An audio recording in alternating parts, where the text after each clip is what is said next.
é isso aqui, Ana? Eu vou fazer o outro aqui, ó. Tá aí, como é que é o nome disso aqui?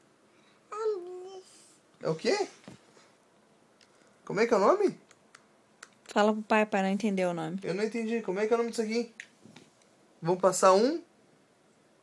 Brothers. Não. Como é que é o nome disso aqui? Blush? Tô passando esse aqui, ó. Na ponta do nariz. Tá passando base primeiro, depois é o blush, pai. Ó, pequeno. 10. Não. E no papai? Tu não foi passar no papai? Deu, agora passa o blush. Cadê o... Como é que é o nome disso aqui agora? Brothers. O quê? Como é que é o nome disso aqui? Brothers. Blush.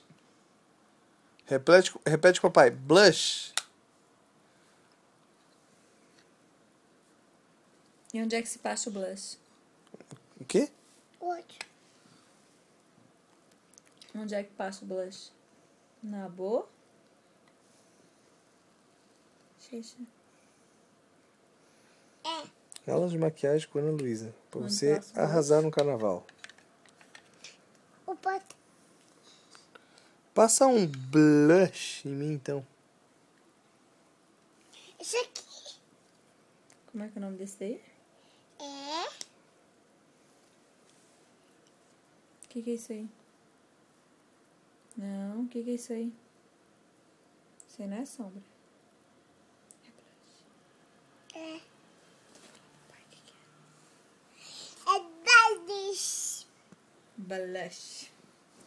Ó.